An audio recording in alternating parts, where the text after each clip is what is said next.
नमस्कार। आज बात करते हैं एक बहुत ही दिलचस्प पारंपरिक शासन व्यवस्था की, मुंडा मानकी प्रणाली। ये कहानी है भारत के कोल्हान क्षेत्र में रहने वाली हो जनजाति की और उनकी सदियों पुरानी इस अनोखी व्यवस्था की। सोचिए जरा, क्या कोई समाज बिना किसी औपचारिक सरकार के, मतलब बिना राजा, बिना आज की तरह की गवर्नमेंट के, खुद को चला सकता है? ये सवाल सुनने में बड़ा लगता है ना? पर मुंडा मान की व्यवस्था इसी सवाल का एक जीता जागता ऐतिहासिक जवाब है। चलिए इसी में थोड़ा और गहराई से उतरते हैं। तो इस पूरी कहानी को समझने के लिए हम इसे 5 हिस्सों में देखेंगे। सबसे पहले हम इस सिस्टम की बनावट को समझेंगे, फिर गांव के अंदर की पावर डायनामिक्स को देखेंगे और फिर देखेंगे कि गांव से बाहर निकलकर यह सिस्टम कैसे काम करता था। और हाँ, फिर कहानी में मोड़ आएगा जब अंग्रेज आएंगे और सब कुछ बदल जाएगा। अच्छा, तो ये जो पूरा सिस्टम है ना, ये असल में 2 लेवल पर बना हुआ है। बहुत ही सिंपल। पहला लेवल है स्थानीय गांव और दूसरा लेवल है कई गांवों को मिलाकर बना एक फेडरेशन या कह लीजिए संघ। एकदम सीधा और असरदार तरीका। तो देखिए, पूरी व्यवस्था की नींव इन्हीं 2 पिलर्स पर टिकी है। सबसे नीचे सबसे बुनियादी यूनिट है गांव, और फिर जब कई गांव एक साथ आ जाते हैं तो वो मिलकर बनाते हैं एक पीर। ये पीर एक तरह का बड़ा संगठन था जो मिलकर काम करता था। ठीक है, तो अब सबसे पहले गांव के लेवल पे चलते हैं। आखिर गांव में फैसले कौन लेता था? पावर किसके हाथ में थी? कौन था जो सामाजिक और नैतिक व्यवस्था बनाए रखता था? चलिए पता लगाते हैं। तो गांव के लेवल पर सबसे अहम किरदार है मुंडा। मुंडा यानी गांव का मुखिया। और ये कोई चुना हुआ पद नहीं था, बल्कि एक वंशानुगत पद था। मतलब पीढ़ी दर पीढ़ी एक ही परिवार में चलता था। एक तरह से मुंडा पूरे गांव की एकता का सबसे बड़ा सिंबल होता था। और मुंडा का काम सिर्फ नाम का मुखिया बनना नहीं था, उनकी जिम्मेदारियां बहुत बड़ी थीं। सोचिए, गांव के जंगल, जमीन, पानी, इन सब नेचुरल रिसोर्सेज का मैनेजमेंट उनके हाथ में था। गांव में कोई झगड़ा हो जाए तो उसे सुलझाना भी उन्हीं का काम। यहां तक कि कौन सा त्योहार कब मनाया जाएगा, इसकी तारीख भी वही तय करते थे। और अगर गांव को किसी बाहरी व्यक्ति से बात करनी हो तो मुंडा ही गांव का चेहरा, गांव की आवाज बनते थे। मतलब एक तरह से वो गांव के गार्जियन थे। अब मुंडा अकेले तो सब कुछ नहीं कर सकते थे ना, तो उनकी मदद के लिए होता था डाकुआ, यानी संदेशवाहक। डाकुआ को आप मुंडा का राइट हैंड मैन समझ सकते हैं। उसका काम था लीडरशिप और गांव वालों के बीच कम्युनिकेशन बनाए रखना। कोई मीटिंग बुलानी हो, कोई जरूरी खबर पहुंचानी हो, ये सब काम डाकुआ ही करता था। और एक और जरूरी किरदार था द्यूरी। द्यूरी मतलब गांव का पुजारी या धार्मिक प्रधान।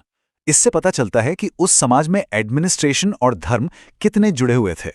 द्यूरी का काम था ये देखना कि गांव में सारे धार्मिक रीति रिवाज ठीक से हों, पूजा पाठ समय पर हो। मतलब वो गांव की आध्यात्मिक सेहत का ख्याल रखते थे।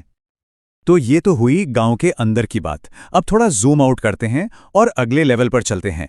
देखते हैं कि कैसे 15-20 गांव मिलकर एक और भी पावरफुल पॉलिटिकल यूनिट बनाते थे, जिसे पीर कहा जाता था। हाँ, करीब 15 से 20 गांव मिलकर एक पीर बनाते थे। तो अंदाजा लगाइए, ये कोई छोटा मोटा ग्रुप नहीं था। ये एक काफी बड़ा और मजबूत फेडरेशन था। इसका मकसद था एक दूसरे की रक्षा करना, और अगर कोई बड़ा झगड़ा हो जाए तो उसे मिलकर सुलझाना। अब सवाल यह है कि इस पीर का हेड कौन होता था? तो वो था मानकी। मानकी को पीर में शामिल सभी गांव के मुंडाओं में से चुना जाता था। जो भी मुंडा सबसे ज्यादा प्रभावशाली और समझदार होता, वही मानकी बनता। एक तरह से मानकी लीडर्स का भी लीडर था। तो मुंडा और मानकी के बीच का फर्क एकदम साफ है।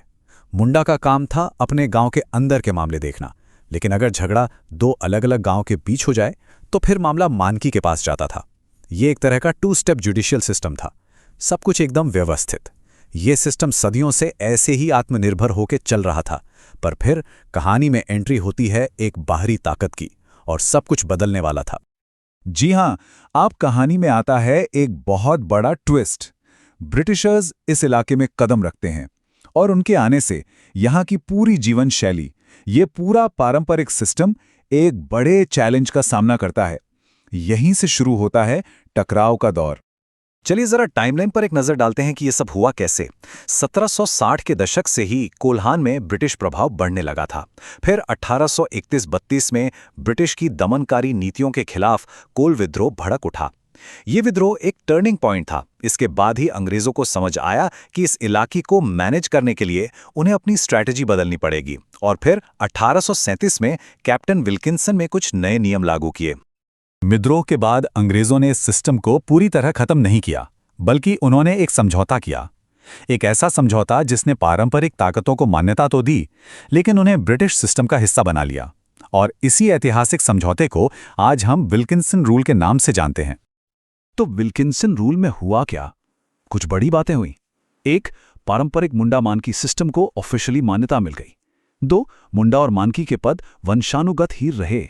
लेकिन सबसे बड़ा बदलाव यह था कि अब एक नया रेवेन्यू कलेक्शन सिस्टम शुरू हो गया। मतलब अंग्रेजों ने ढांचा तो पुराना ही रखा, पर उसका फाइनेंशियल बेस पूरी तरह बदल दिया। अब मुंडा और मानकी सिर्फ अपने लोगों के लीडर नहीं रहे, वो ब्रिटिश सरकार के लिए टैक्स वसूलने वाले एजेंट भी बन गए। और इसने समुदाय के अंदर पावर के सारे समीकरण बदल कर रख दिए। और ये वाकई एक बहुत बड़ा बदलाव था, क्योंकि पारंपरिक रूप से मुंडा और मानकी को उनके काम के लिए कोई तनख्वाह नहीं मिलती थी। ये पद सम्मान और जिम्मेदारी के थे, कोई पेड जॉब नहीं। उनकी असली ताकत लोगों का भरोसा थी, पैसा नहीं। तो ये नया रेवेन्यू सिस्टम काम कैसे करता था? देखिए, हर एक रुपए में से जो टैक्स वसूला जाता था, उसमें से 16% मुंडा को मिलता था, 10% मानकी को, और बचा हुआ 74% सीधा ब्रिटिश खजाने में जाता था। तो आप देख सकते हैं कि असली फायदा किसे हो रहा था। इस नई व्यवस्था को कानूनी रूप देने के लिए एक डॉक्यूमेंट तैयार किया गया, जिसे कहते थे हुकुकनामा। ये एक बहुत ही जरूरी दस्तावेज था। असल में इसी हुकुकनामा ने मुंडा और मानकी के पारंपरिक अधिकारों और कर्तव्यों को पहली बार लिखित कानून में बदल दिया। मतलब जो चीजें परंपरा से चली आ रही थीं, अब वो कागज पर ऑफिशियल हो गईं।